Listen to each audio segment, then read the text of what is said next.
O general Walter Braga Neto, ministro da Defesa do governo Bolsonaro, emitiu uma nota de pesar ao noticiar o falecimento do general Rômulo Bini, ex-chefe do Estado-Maior. O Ministério da Defesa declarou: nota de pesar. É com profundo sentimento de tristeza e pesar que manifesto meus pêsames pelo falecimento, na manhã deste sábado, do general de Exército Rômulo Bini Pereira. Além de outros relevantes cargos que exerceu durante a sua exemplar trajetória no Exército Brasileiro, o general Bini desempenhou os de secretário de Logística e Mobilização e de chefe do Estado-Maior de Defesa, ambos do Ministério da Defesa. Além disso, deve-se enfatizar a sua dedicação às Forças Armadas, prestando inestimáveis serviços à nação e ao país, sempre com honradez, coragem moral e integridade. O Ministério da Defesa presta as condolências aos familiares e amigos do general pela irreparável perda. Walter Souza Braga Neto, ministro de Estado da Defesa. Em 2015, por ocasião de instabilidades institucionais e ameaças do ex-presidente Lula e de seus militantes, o general Rômulo Bini atingiu repercussão nacional ao ressaltar o papel das Forças Armadas na garantia da lei e da ordem. Rômulo Bini enfatizou as relações pejorativas do PT e de outros partidos da esquerda com o Foro de São Paulo, advertiu para métodos bolivarianos de tomada do poder e para o conluio da esquerda brasileira com Nicolás Maduro, ditador da Venezuela. Em 2016, o militar realçou outro sim, que se o clamor popular alcançar relevância, as Forças Armadas poderão ser chamadas a intervir, inclusive em defesa do Estado e das instituições. Elas serão a última trincheira defensiva desta temível e indesejável ida para o brejo. Escute a íntegra do artigo publicado pelo general em 2015. Vamos à guerra. Nos conflitos da humanidade, a pior e mais sangrenta guerra é a entre irmãos. Ela deixa marcas indeléveis que impactam a população dos países onde ocorre. A Guerra da Secessão nos Estados Unidos e a Guerra Civil Espanhola bem demonstram os reflexos desses conflitos até os nossos dias. Em nosso país, as lutas fratricidas das décadas de 60 e 70 deixaram sequelas que impedem uma efetiva reconciliação e ainda perturbam o atual cenário político. Em manifestações sindicalistas na cidade do Rio de Janeiro, o brado de "Vamos à guerra" foi ouvido. Seu autor foi o ex-presidente Lula. Para muitos, um ato surpreendente e irresponsável de quem conduziu os destinos deste país por 8 anos. Em alto e bom som, o ex-presidente pregou a necessidade de uma posição agressiva para salvar a nossa maior empresa, a Petrobras, que estaria sendo predatoriamente destruída por segmentos políticos oposicionistas. E acresceu os costumeiros e preferidos chavões das esquerdas brasileiras quanto a um possível golpe institucional em andamento conduzido pela Zelite. Para se equiparar ao seu irmão Nicolás Maduro, da Venezuela, só faltou criticar o Satã do Norte, os americanos. Nessa sua defesa, ele empenharia o Exército de Stedley, os integrantes do Movimento dos Trabalhadores Rurais Sem Terra, o MST, que, com manifestações em todo o país, poderiam até desestabilizar as instituições democráticas. As duas afirmativas do ex-presidente mais parecem um conto interminável dos que nos governam há mais de 12 anos ou uma fábula surgida da fértil imaginação deles. O povo brasileiro não quer a destruição da Petrobras, um símbolo nacional. Ao contrário, quer todos os corruptos que se apossaram da empresa no seu governo e no de sua afilhada, presidente Dilma Rousseff, julgados e condenados. Não é compreensível que essas duas lideranças políticas desconhecessem os graves problemas na empresa. Os órgãos governamentais que as poderiam assessorar ou informar a respeito falharam em sua missão ou não foram ouvidos.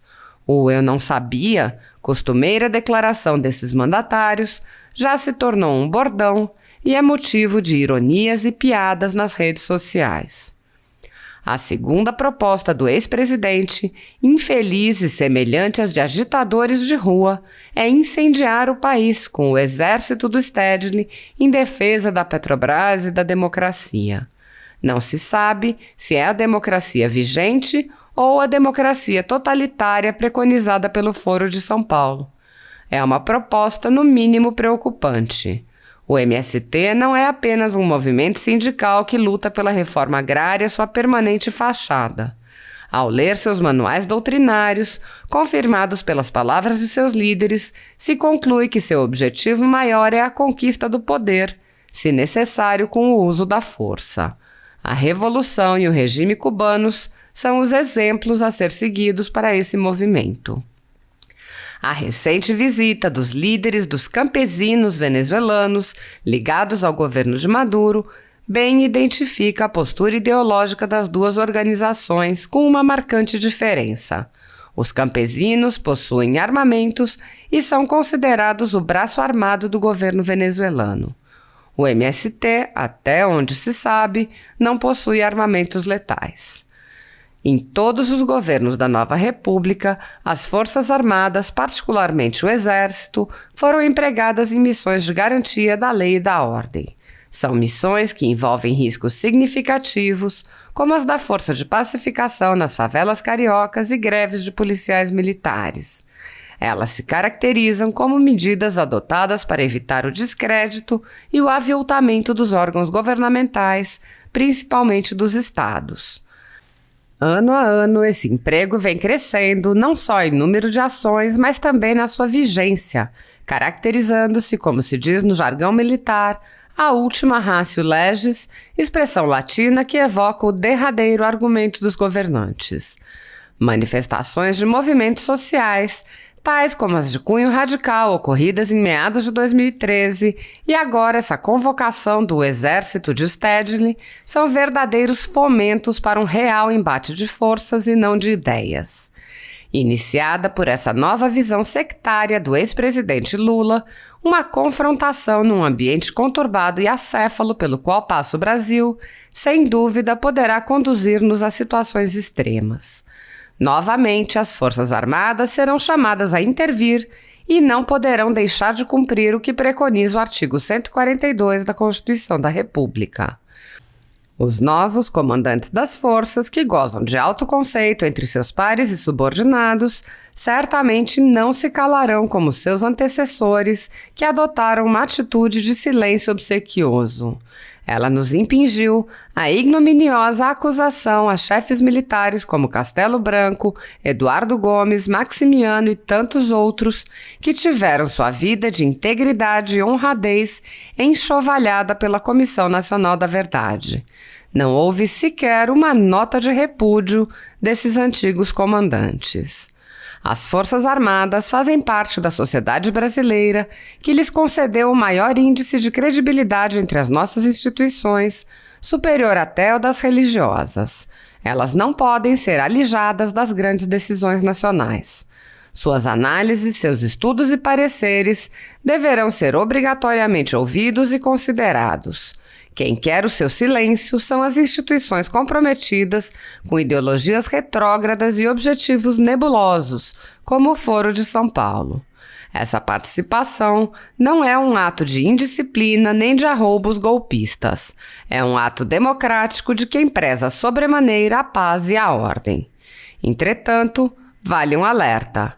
Riscos ao nosso sistema democrático vigente, mesmo os de caráter subreptício, vindos de partidos políticos ou de quaisquer outras organizações, serão combatidos.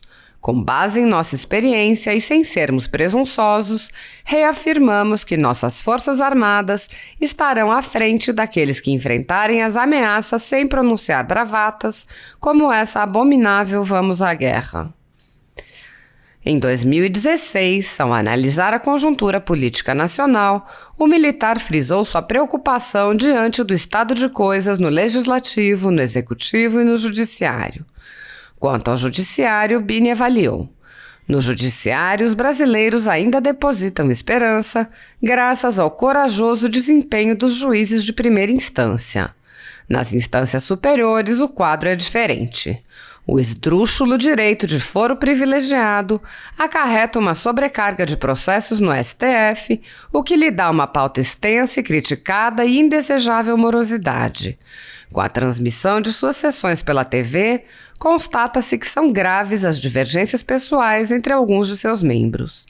E a presença da política partidária faz-se notar.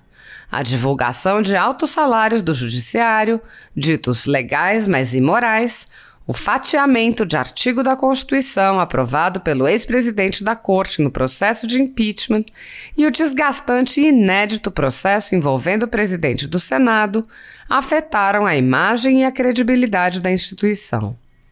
O oficial advertiu ainda para o fato de que as Forças Armadas poderiam ser convocadas a intervir para poupar o país de se degenerar. É nesse cenário de desgraças que as instituições maiores e seus integrantes deverão ter a noção, a consciência e a sensibilidade de que o país poderá ingressar numa situação de ingovernabilidade que não atenderá mais aos anseios e às expectativas da sociedade, tornando inexequível o regime democrático vigente. O aludido brejo é significativo. É um caso, portanto, a se pensar. Desse modo, se o clamor popular alcançar relevância, as Forças Armadas poderão ser chamadas a intervir, inclusive em defesa do Estado e das instituições. Elas serão a última trincheira defensiva desta temível e indesejável ida para o brejo. Não é apologia ou invencionice. Por isso, repito, alertar é preciso.